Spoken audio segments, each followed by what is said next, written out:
Purview and Sentinel and why it can be better together as part of the different aspects. Now, I kind of put this into context a little bit. Meet Alex, the security admin. Now, um, I want to explain a little bit where Alex comes from. Alex is really me. Was really my was started off as being Joe as part of this. We changed it, or Kratika changed it to protect the guilty, if you will, in terms of kind of trying to be able to make this a little bit not hurt anyone's feelings as we went through, and started presenting this, or the few times that we've presented this before this. So I have a security background. I don't have a data compliance background. That is not where I sit. That's not what I have been doing or continue to do. And so I am probably, unlike the rest of you or the majority of you, that isn't the space that I play in. And so I play on the security side of things, working with endpoint security products and tools and doing all the different various things that entails. And so when one of you asked, well, hey, can we take some of our purview and compliance pieces and put it into Sentinel? My first gut reaction is, of course, you can do that. That should be easy. That's super. That should be super straightforward. It's all Microsoft tools. We can put them in here, no problems.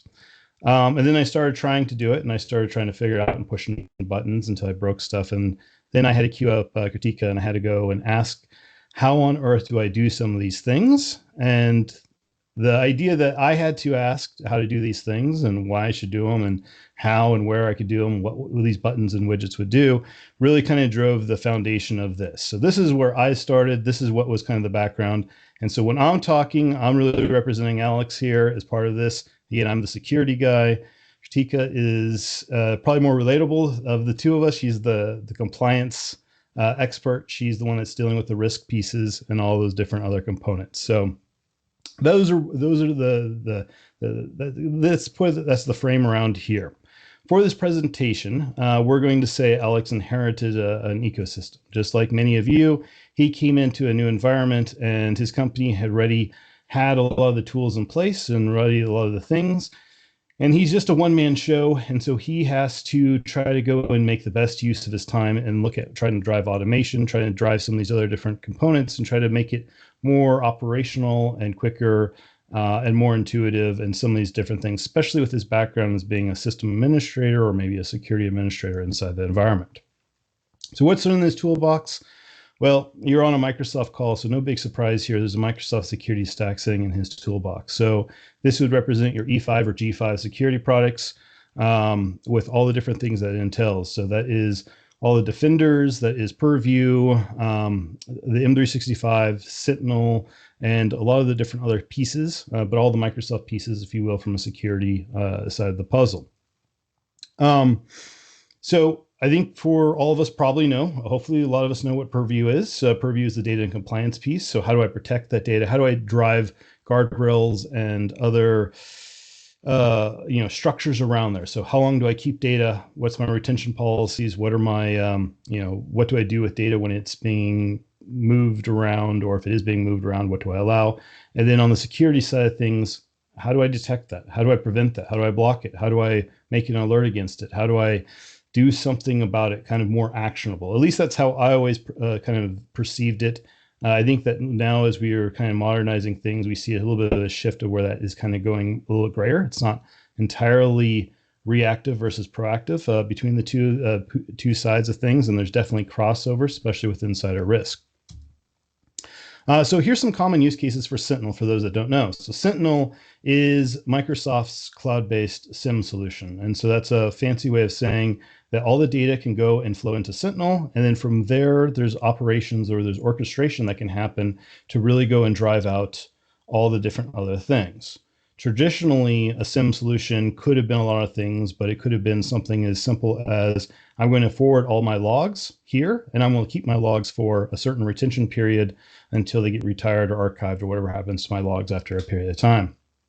Then it became more orchestrational layers, or became more from automation perspective of I get an alert, I want to pull in and enhance the data around that alert. I want to incorporate third-party things, so not just native Microsoft or other third-party tool things. I want to put in maybe my firewall information. Maybe I want to put in my threat feeds. Maybe I want to pull in other types of data, and then I want to do something. I want to send an email. I want to open up a ticket. I want to, turn on the lights. Whatever it is, how do I go and drive that automation? And that's what Sentinel drives. And here's some 3 common use cases. By no means is this an extensive list of cases. This is things around like threat hunting. So being able to go and pull the data out and try to go and extract it and be able to very quickly look through the data. This is one of the areas where I think that Sentinel specifically can help drive the risk compliance side of things. I'm sure that a lot of you may like, or at least my perception of a lot of the compliance folks is that they really like a lot of those numbers and they're very detailed oriented around there. Being able to quickly pull in some of that data from the logs, in my perspective, being able to use any of the tools like Purview and eDiscovery, it takes forever to be able to pull out that data. Like I have to go and run a query and I have to search for it. And then I'm pulling my hair, just kind of tapping on my desk, like, hey, come on, give me a result. I want to see what the thing is. And I'm sure that most of you are used to it, where it can take days, hours, whatever, depending on what we're looking for. On my world, no, I want seconds. I want to hit a button and I want to see a list of things that are come back almost an immediate real-time response of like what I queried against, so I can move on to the next thing and drive it. I have 0 attention span, if you can't tell. My then instant response. So cool, I got this alert. I have this thing. I've found this thing. What do I want to do with it? I want to do something with it. I want to do an action. I want to take an action to it. And I think this is, again, where a common use case or a good use case for Sentinel can help enrich some of the things. I see someone doing something in SharePoint that I don't want them to do. Well, Sentinel will give me the abilities to go and do that, or go and change that. And it could be anything from restricting access, locking out the account, moving the file, deleting the file, whatever. There's a lot of things you could do. You could pretty much name it. We could go and talk about how you would automate it, but taking a response to it and using some other tools or other methods to be able to go and respond to it is one of the key players for having a solution like Sentinel or another SIEM product that's in place. And regulatory compliance. So we all know probably that taking data retention and how long you can retain it is can be a challenge, right? So either I have 12 months if I have advanced auditing. I have 180 days, I think, if I don't have advanced auditing in terms of what I can retain some of my log data around. But what if I need to have it for longer than that? What if I need to have it for 2 years or 3 years or 4 years or whatever my cycle is? Or maybe there's some pieces to it. I want to be able to do some other things along those lines. And so being able to retain it for a longer period of time, be able to pull that data back. And this is where it can extend some of those compliance pieces to be able to say, you know what, 180 days isn't enough, or 12 months isn't even enough. I want to be able to take this data and I want to be able to take it for a longer period of time to be able to go back and look through it if I need to from a forensics or some other type of perspective. Now, going on to the next slide, common use cases for Purview. I will go through my understanding of it, then I will let the actual expert go and talk to you a little bit about what some other common use cases for Purview is. But primarily the ones I think that we're going to at least touch on at a very high level is data loss prevention, so DLP. How do I go and prevent things from users that are unauthorized to take that data and move it around your organization? Be able to go and call it insider risk. And so, a lot of these threats and a lot of these different attacks, whether it's intentional or not intentional, the user is going to be doing something inside the organization, and it's not necessarily an external threat actor that is acting in there. It could be someone that is disgruntled, could be a lot of different scenarios, but insider risk story of how we manage that and how we go and contain that, and it's part of those different stories. And then adaptive protection. And so how do we evolve as things are changing with our data? So data is almost ever living inside our organization. Like there's a constant change and ebb and flow of that data and what it is. And you especially think of like LLMs and other, AI and generative AI tools and different things out there, and how your data is moving around and shifting between those different elements and what you're using that data for is very different than what you were probably using that data for 12 months ago or 6 months ago. And I think in another 3 months to 6 months to 18 months, you'll again see some other different dynamic shifts around that. And then also additionally around all the other different things, not just the data itself, but the permissions and when a user moves roles and all those other things. How do we contain that? How do we manage that? What are all the different elements from there?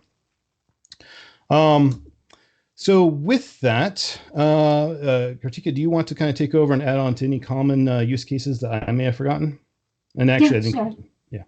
Thank you. You did well. Thank you, Joe. Can everyone see my screen? We can. As- Uh, Thank you, Joe. I think you covered everything. Just for the interest of this call, I want to clarify that data loss prevention is talked about a lot on these calls. So we would not be talking about data loss prevention a lot today. We would actually be diving deeper into insider risk management, and then Joe will go through the Sentinel. So as Joe mentioned, for Alex, there are three common use cases that he has on top of his mind: DLP, insider risk management, and adaptive protection.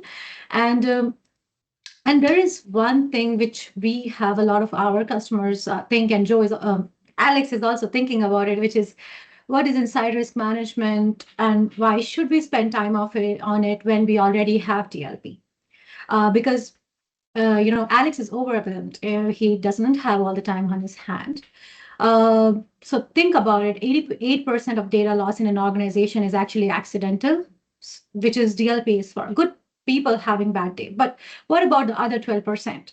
It's bad guys doing sneaky things. A lot of our customers wonder why is it necessary to have inside risk management when they already have DLP policies?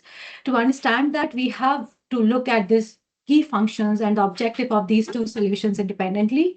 So for example, in this case, this is a real world story of a corporate espionage which happened, which is Jane Doe. She worked at two companies from 2012 to 2018, collected proprietary information from those two companies, hoping that she would be starting her own company.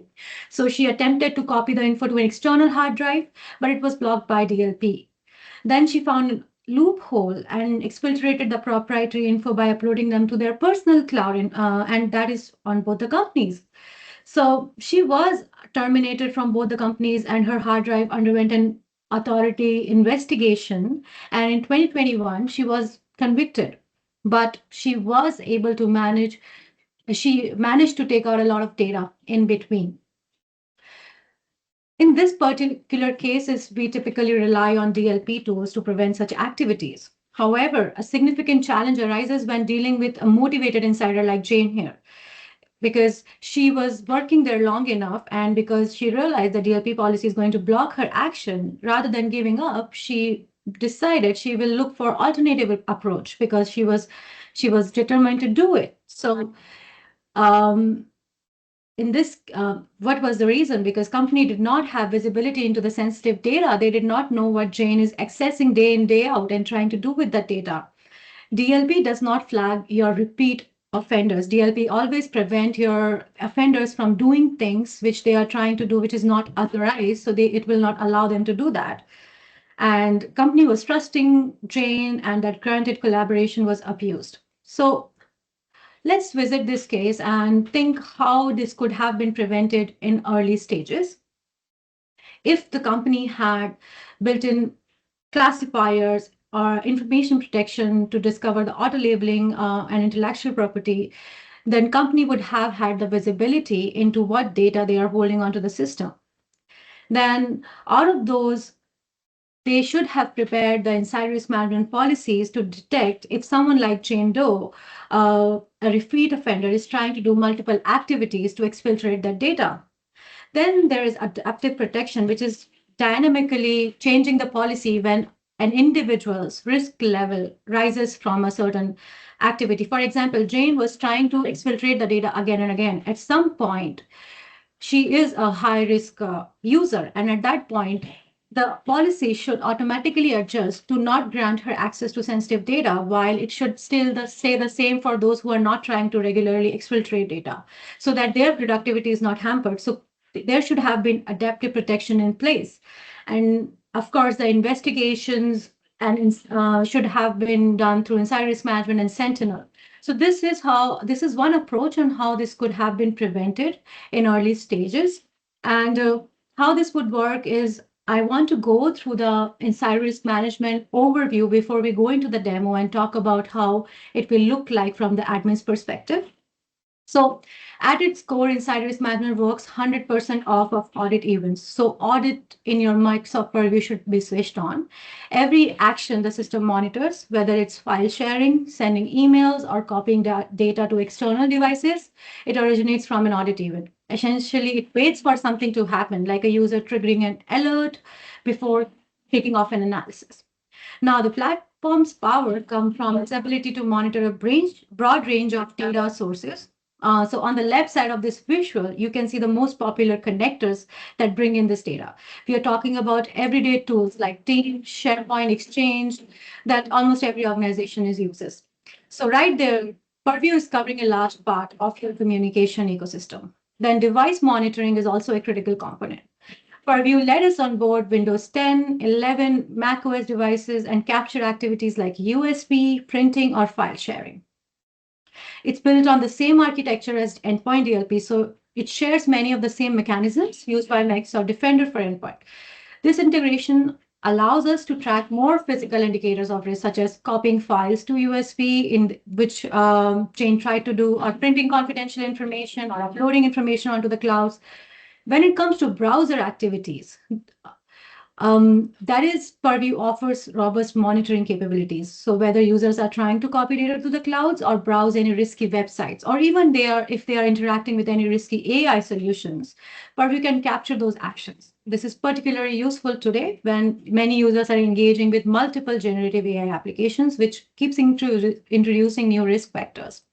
We have also got Defender for Cloud Apps integrated, meaning Purview can track activity across connected cloud applications. So if you've got users installing unwanted software, Purview has alert-based indicators to flag those behaviors.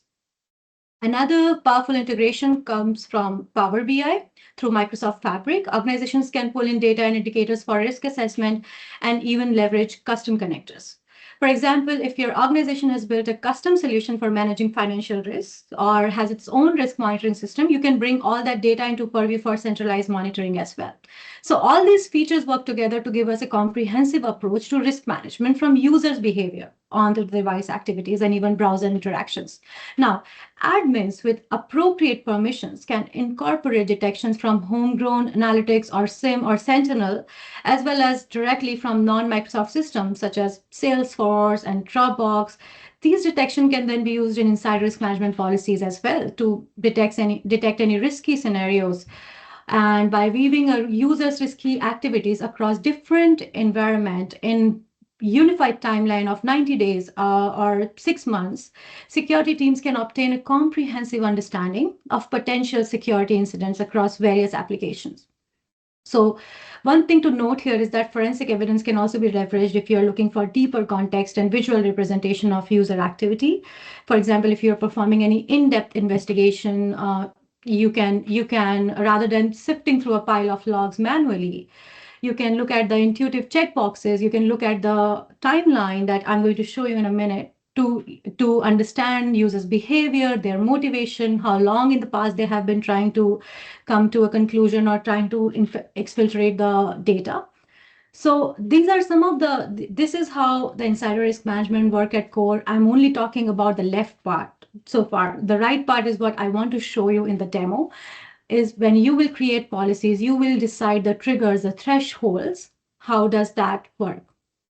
Now, IRM defines intent from their actions. So a lot of customers ask question about what does it mean to have triggers and indicators. People often wonder what it really takes to generate an alert in the first place. So alerts in insider risk management are based on two components: trigger events and indicators. So triggered event is when it's the first step, really, a significant activity or behavior that raises concern. This could be something like a resignation event in your HR system, for example, which signals a user may be leaving the organization. So a trigger event marks the starting point for the evaluating a user's risk, but it doesn't by itself determine whether the risk is high, whether the user is high risk. It simply opens a 120-day evaluation window in this example, which means 90 days in the past and 30 days moving forward that user's activity would be recorded into the system. So that's your triggering event. And then you have risk scoring and indicators, which is once the trigger event happens, we analyze audit logs within that window to look for indicators or specific activities that the users may have performed that look suspicious. For example, file transfers or copy activities, or if they tried to do any uploads like Jane Doe was doing. So based on the frequency and severity of these activities, we score the user's behavior. And if you talk about adaptive protection, that's how you generate an alert if the threshold for high, medium, or low risk is exceeded. So this, in summary, this is what happens when a trigger event and an indicators have been identified. Let me now go and show you what would an admin's perspective look like in this case.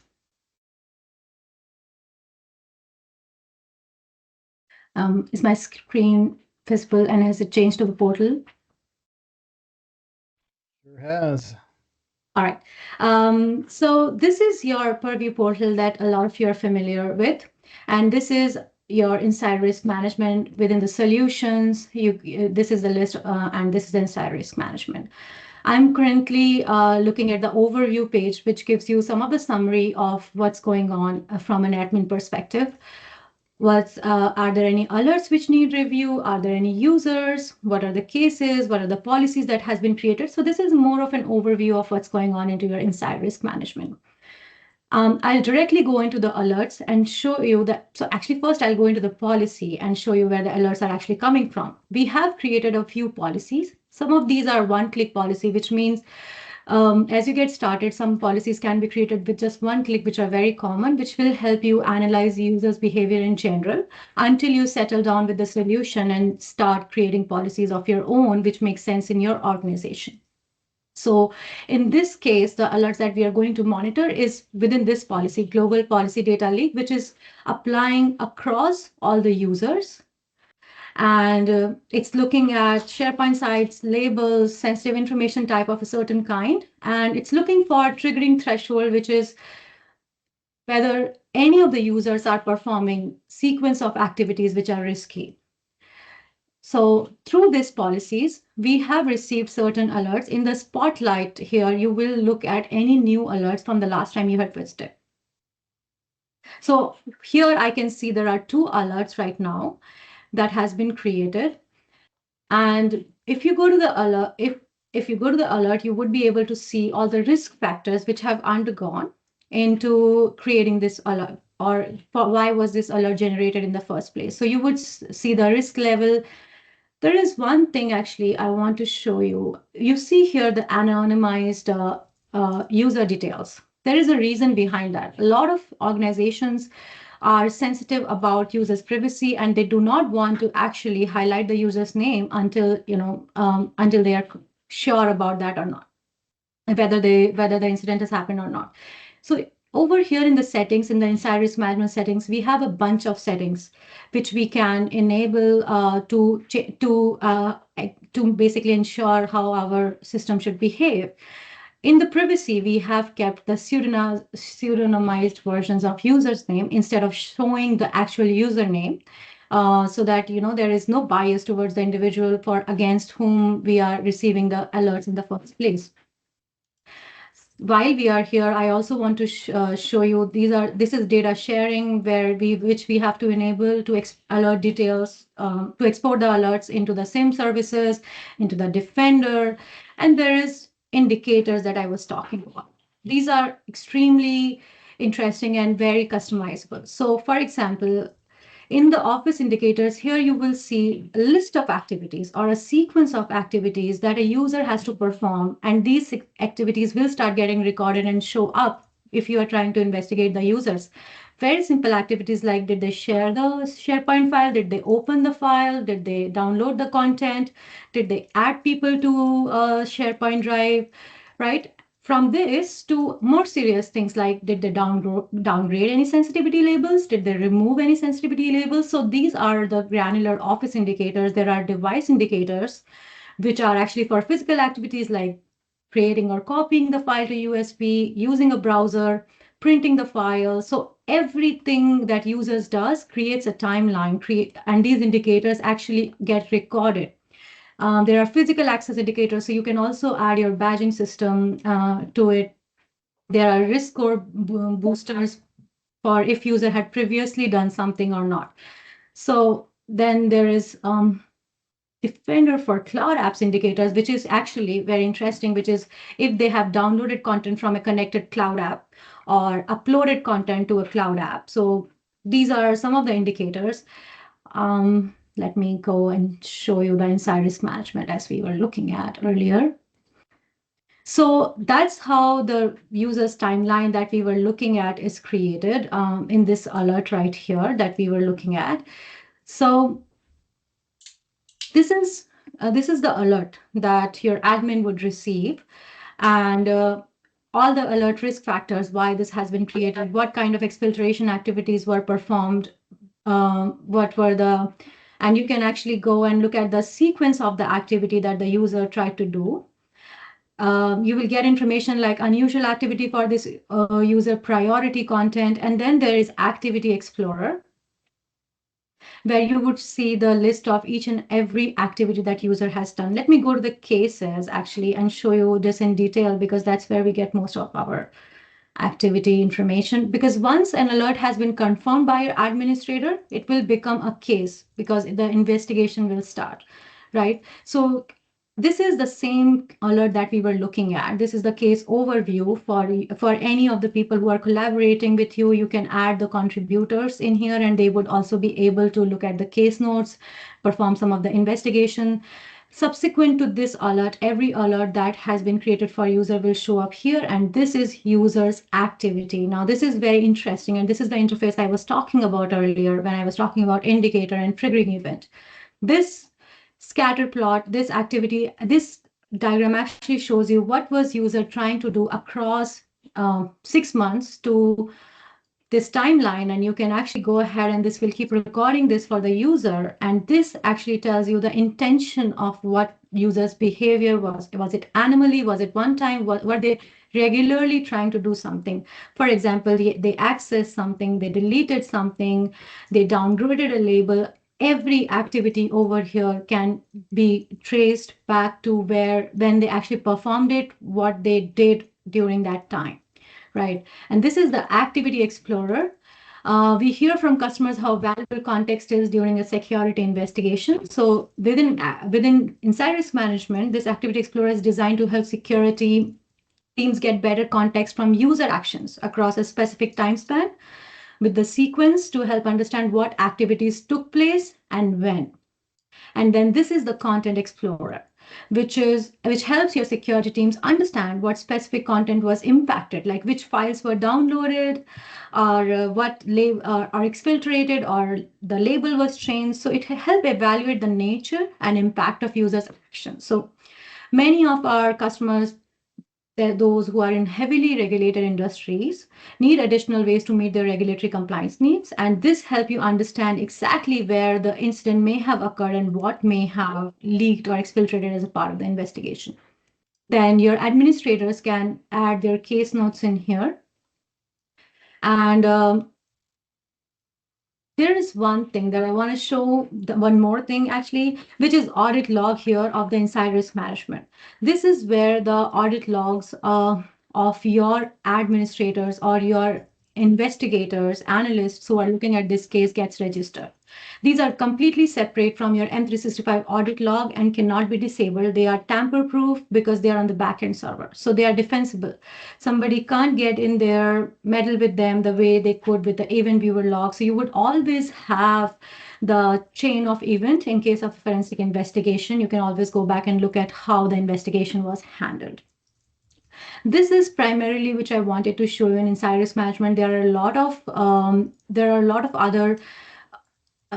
other features here. There is another one, adaptive protection, that we talk about. So in this, you can define and configure each risk level based on your organization's risk priority and appetite. So once the risk levels are configured, you can create a DLP policy. For example, over here, you can choose which DLP policy you want to configure this adaptive protection for, and you can decide when will it become a high-risk user, low-risk user, when user performs certain activities, then that's how you will create conditional access policies so that after the user has become a high risk user, you can block certain actions for them. So this is adaptive protection on a very high level. This means that you can quickly and simply build on all the investment in DLP you have made over the years.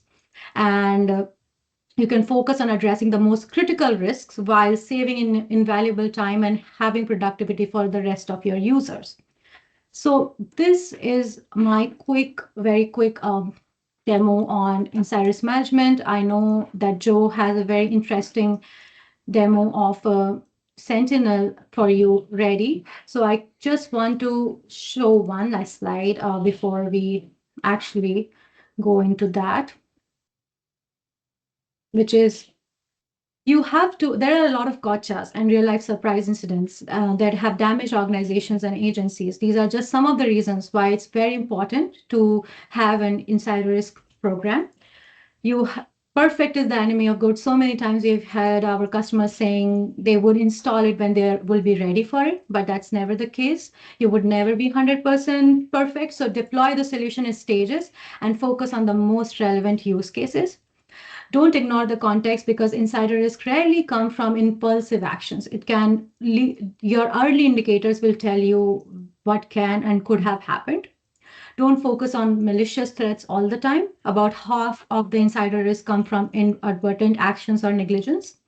Know the personas in your company that impact your IRM posture and what kind of motivations are you concerned about. For example, for just like the example of HR connector that we were talking about people who are leaving the organizations.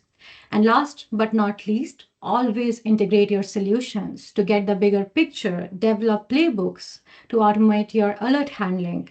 Incident response and insider risk management go hand in hand. And while IRM highlights what's happening, incident response can take that ball and run with it quickly, building a plan of action to stop the bad guys. Just understand what they did, when they did, and use that knowledge to improve your responses in the future. And with that, I would go and give the screen back to Joe so he can tell you about Sentinel. Tell you about Sentinel. All right. Well, thanks, Kratika. That was eye-opening. I know the first time that she walked me through the Purview portal, I had no idea that Purview talked to access control systems or could talk to access control systems and door badging. I had no idea. I was just not that was what I was looking for. It kind of surprised me. And as the security guy, I don't know. I think I assumed. No offense to everyone on the call here. I assumed that everyone here just really got up and loved to go and create retention policies, and that was about it. And it was pretty strange and foreign to me. I was like, I don't know what you guys are doing and why you like retention policies and policies in general. I know that my first experience with security, quote unquote, when I was a when I was a system administrator, was with a gentleman named we'll call him Ben, and Ben was a special character. He was all about policies. He would talk to you for about 3 hours about inbox zero and how he maintains a zero inbox with his email, and he would geek out about crazy spreadsheets and things that he was doing to track all the permissions and different things that he was doing. And I had no idea. I had no idea that compliance, though, and all the pieces and stuff inside of there had some really cool, I guess, benefits or net benefits, and especially ones that I could use, that I could leverage from a security perspective of how do I want to detect what a user is doing or a suspicious user is doing. And I want to be able to go and revoke them or revoke their access for some of those different components. So I think that was a really good overview of kind of some of the different items around insider risk. Our intention, by the way, is really around this being the first in a series. So our intention isn't to be able to teach you how to run today. There's too much stuff to go and showcase in terms of either just in Sentinel alone or in Purview alone or in insider risk alone or DLP alone. There's too many things that we could easily spend multiple hours on to break into the subject. So today's kind of session is really to kind of try to put this into focus into some of the ideas of what you could do or how you would get started, assuming you have nothing. If there's interest in more in-depth conversations, more in-depth kind of technical discovery or technical webinars or different things as part of an extension to the series. Definitely let Barry, Leo, and the rest of the team know that this is something you'd like to see kind of going and produced forward. And we're happy to go and do it. So with that, Sentinel, and what we're going to look at here. I'm going to try to go a little bit fast, just in the interest of time. I want to make sure I don't go over. I have a tendency to maybe be a little long-winded. So let's see here. With Sentinel, where are we going to go here? So remember, again, I'm the dumb security guy. I'm Alex. I didn't know anything. I didn't know anything about Purview. I knew that Purview was some sort of compliance piece. And beyond that, that was about it. But I know all the Sentinel stuff. I know all the security tools, and I want to be able to integrate them and turn them in, or be able to go and kind of link them together as part of some of the scenarios or the reasons why we kind of already shared as part of it. So I'm going to walk you through quickly on how you can very simply and quickly, almost in minutes, be able to do some integrations. You just saw how Kratika went and set up a few things. I'm going to show you how to build the base blocks at the very starting place of where you can start your integrations with Sentinel. It's by all means, we're not going to get into some of the comprehensive and some of the more deep and technical level of discussions, but we can definitely pull in at least the starting data, and I'll demo it here live with everyone, assuming there's everything is working as it's supposed to. So with that, I am at my Azure portal. So for those compliance folks that don't know, this is just simply my portal.azure.com. Here is how I get to Sentinel. Now, I already have a Sentinel subscription. And so Sentinel, for those that don't know, is an ingestion-based product. So like a VM in Azure, the more you run it, the more you use it, the more Microsoft bills you. In this case, standing up Sentinel in itself doesn't cost you anything, but the more data you put into it, specifically third-party data, that data has a charge on there. And then at the end of this, there's a slide that has some Azure calculators and stuff to kind of calculate what that looks like. If you're already a G5 user, there are some great benefits that already kind of comes with some perks to allow you to consume this, both from there's no charge for some of our alert data that's going over there. And then there's some benefits in terms of let's call it discounts or coupons that are kind of applied to your account as part of the whole scenario. But I want to go through how you would go and set this up. So you've already, theoretically, someone has already stood up a Sentinel instance. Now it's time to go and plug this into Purview. Now in my case here, I'm a global admin, and so I have access to Purview and I can do all the things. At a minimum, you're going to need to have someone who is a global admin to be able to do the interconnection between Purview and to Sentinel. And you'll need someone who also has owner rights on that workspace where Sentinel exists. So there's Azure permissions and there's permissions for the actual piece. And so that's what I have inside of here. I'm inside of my Sentinel instance. I'm going to go to data connectors. This is how Sentinel pulls in the data across from different tools. I'm going to go, and I don't have it to deploy today, so I have to go and turn it on. I'm going to go to my Content Hub. I'm going to go and search for Purview.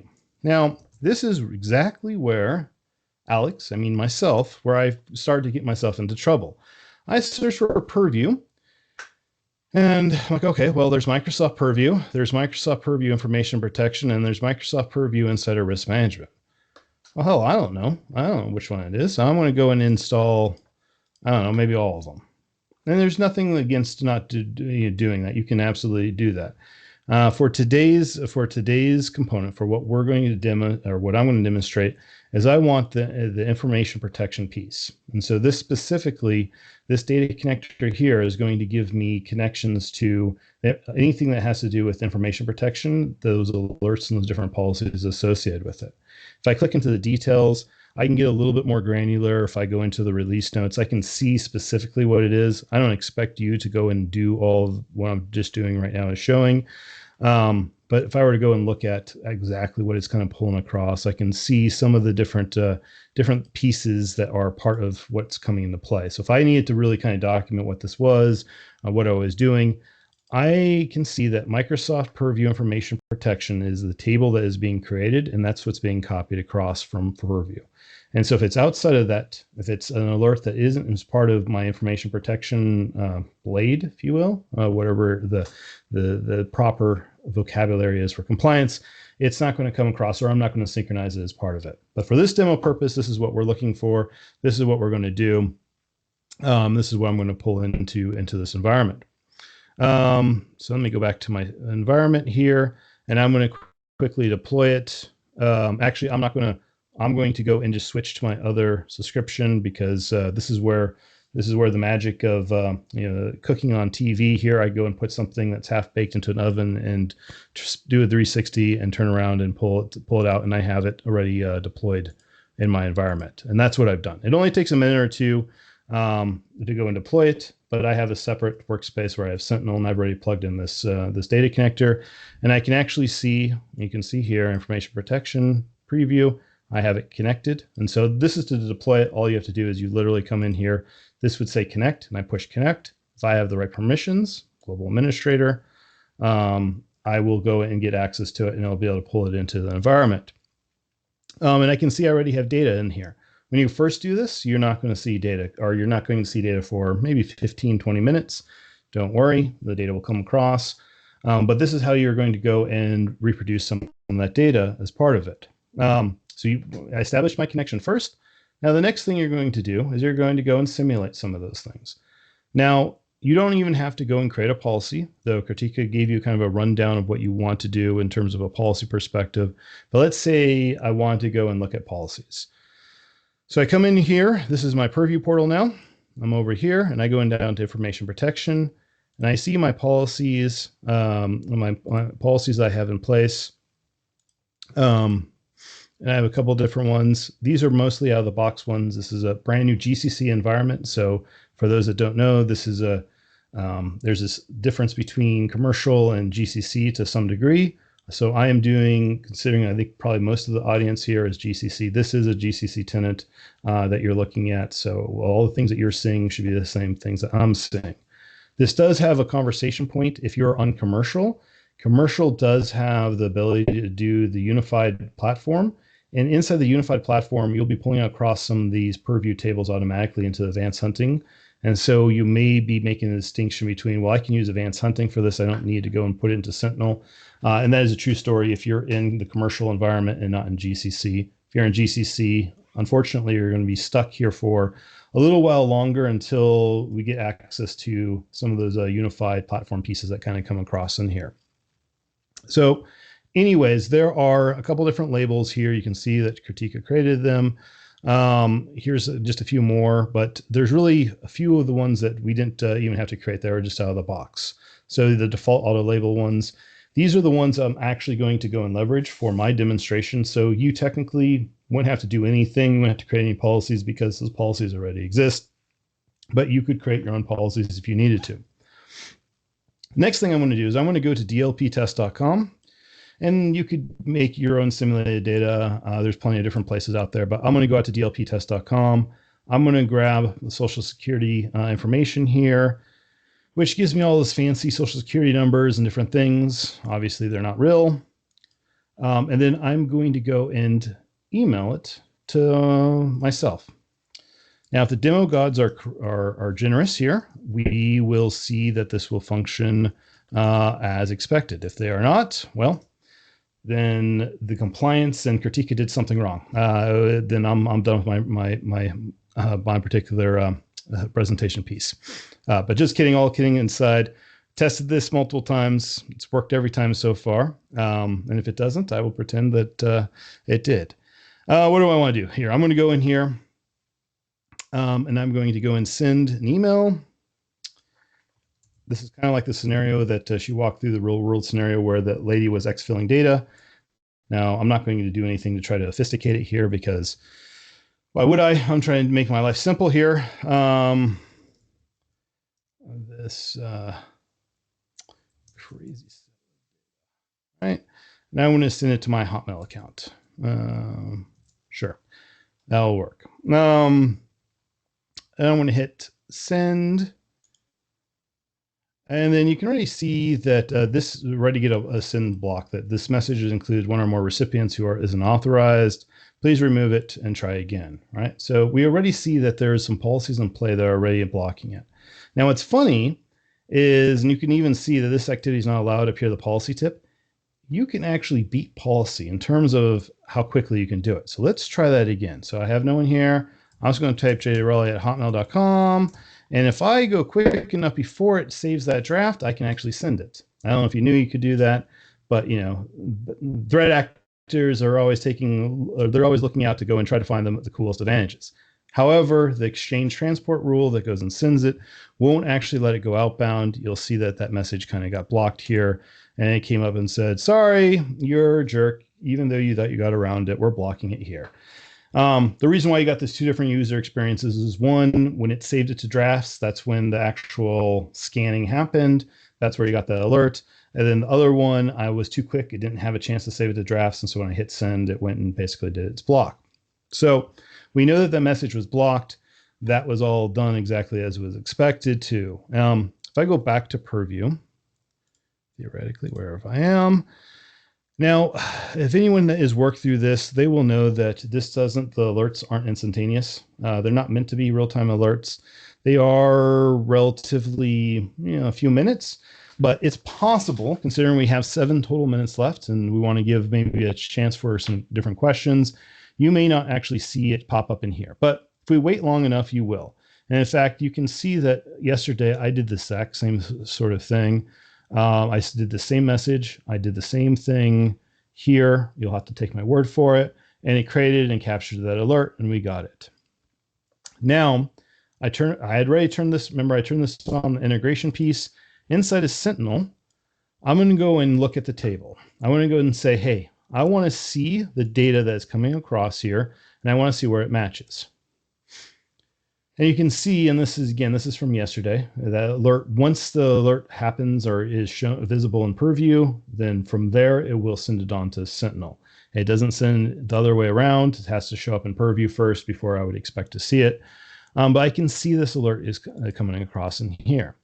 Now, again, why this is important is I have this data in here. One, I can query against it. And I don't know this audience, how familiar you are with KQL, but I would love for you to go and Google KQL or go and ask your favorite AI tool, Copilot, ChatGPT, hopefully not DeepSeek, but maybe DeepSeek, whatever, give you some sample KQL expressions to be able to go and look up some different things. KQL can do a lot. It's very real time. It's very quick. It's very effective. Love it.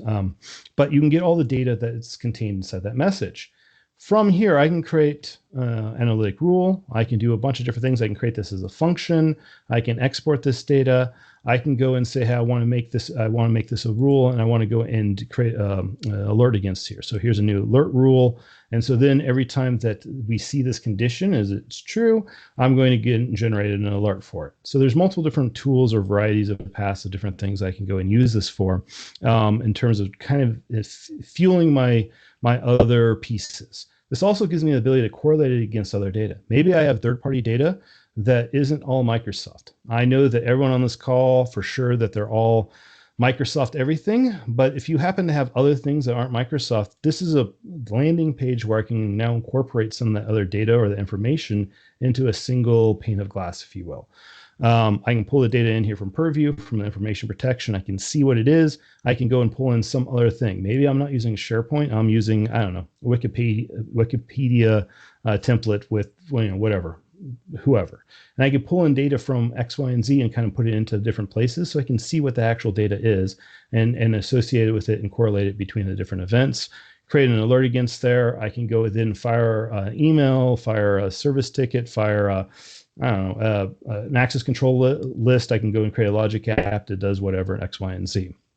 And so that's exactly what I wanted to do as part of it. You can see that the alert hasn't come in. So I'm glad I pre-staged this a little bit and pre-baked it as part of here. Now, if I was really interested, I could come back here. This is in the security portal. And this is what I would see. This is what the security analyst is going to go and see as part of his events. He's going to see these alerts come across over inside of the Defender. And he's going to see some of these different things that are matching as part of these exfiltration. And I can see already that there's a DLP match, an external user risk. And so I can actually see here that there was an event in a case that came across here that was interesting enough to me to go and see who was doing it and all the things and where the service location was Exchange. And, this is where the integrations with Defender for Cloud Apps and Exchange and all those things become really paramount to be able to go and find and understand what these actions are and all the different things that are being targeted and how that we're kind of looking at. And you can see the sensitive data and all that fun stuff, right? But so there's multiple different ways of doing it. It's one of the advantages of the Microsoft method is it isn't just a single method of doing things. Generally, there's usually 4 or 5, which is also the frustrating part, because then you have to figure out which of those 4 or 5 might be the best fit for you inside of your different scenarios and your different solutions. All right, so that is that. I will jump back here real quick and kind of go into these pieces, and then we'll be kind of coming up close to the time limit here that we've set forth for it. But again, the idea behind here is if I have an organization, especially a large one that's 90,000 plus users, I have to be looking at automating. I have to be able to making this simple so that this runs when I'm sleeping. Otherwise, I'm never going to get any sleep around here. So be able to detect it, which is kind of what we focused on today, is detecting that I got the data in. Triggering it would be the next phase of, cool, I got the data. Let me go and build a trigger and do something. And then act. Like, what's the response? So maybe I get this response, and what do? Maybe I go and lock out his account. Maybe I email his boss. Maybe I do whatever. I don't know. But you tell me. But this gives me the tooling to be able to go and do that. And so that's really the kind of importance, or I guess the beauty here is that I want to be able to do something now, and that's what we're driving towards. So we just did the demo. Here's the lessons learned. Is basically that we want to go and we want to look at improving your outcomes, making it quicker, making it go and be more real time as part of those different processes, making it more efficient, and all the different things that kind of associates it with it. And then kind of to wrap this all up, here are some different resources we cooked together. And Barry, you can correct me if I'm wrong. I believe these decks go out to everyone here that's on the call. But these are where kind of some of the data or different things that we want to share with you guys in terms of what we were kind of put together to kind of build this presentation. So with that, I don't know, Kratika, is there any last words that you want to inspire everyone with, or Barry, if there's anything that you needed to close up with?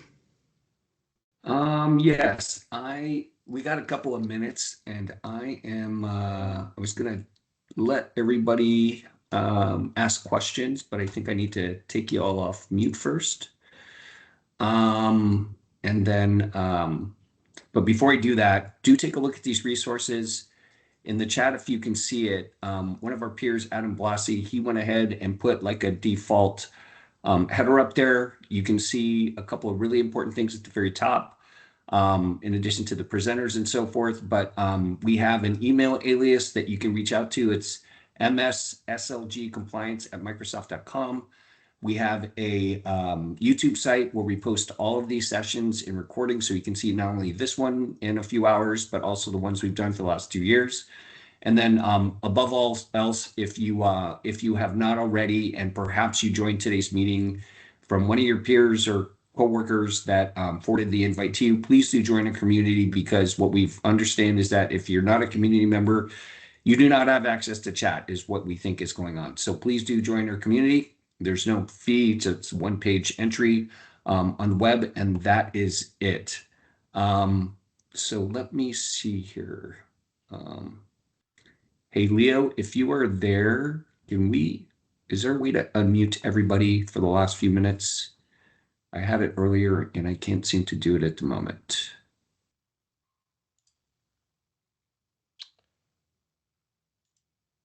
I quickly want to share a slide to mention how can you get started with some of these solutions. All right, why don't we do that while I try to unmute everybody, please?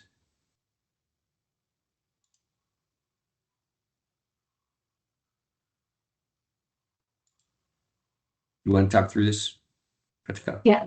So we have a few workshops which are Microsoft funded. We have partners who participate with this workshop with us. We also have a lot of you have your unified support contracts through which you have a workshop for 2 days, 3 days to actually go in, create some of the policies, and activate these solutions in your system.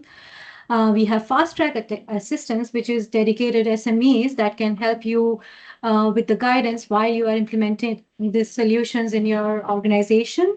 And of course, we technical specialists are always here if you have any questions or if you have any specific use cases, if you want to understand more about it. This is our email that you can reach out to, or you can also reach out to your CSAMs, your account folks, any of us on the call for more information. These are the resources for Sentinel. The key here is the partner-led and Microsoft-funded workshops that you want to focus on. We have 1 day, 3 to 4 days workshop. We have multiple workshops. Workshops is span from 4 hours to a couple of days to help you actually get some hands-on training to help set up this in your environment and take advantage of these workshops. And if you have any questions, please reach out to Barry, please reach out to your CSAMs or security specialist, and we'd be happy to answer some of those questions and give you the live demonstrations if needed. And this is the last slide that I just wanted to mention that today, whatever we presented, it will be available on the YouTube channel. And if you haven't joined the community already, please join this customer community where we do these monthly webinars, and so that you can receive the invites and get access to the future recordings as well. We will be sending out this tech out shortly for you to have access to all these links. Got it. Thank you, Kratika. Thanks, I think we're everyone. done. We're a minute over. About 4 weeks from now, we do these webinars once a month. As with this one, once you're a community member, you will automatically receive the Outlook meeting request. We always include an abstract or a description of what the content is, and you can decide if it's appropriate and desirable for you to join or not.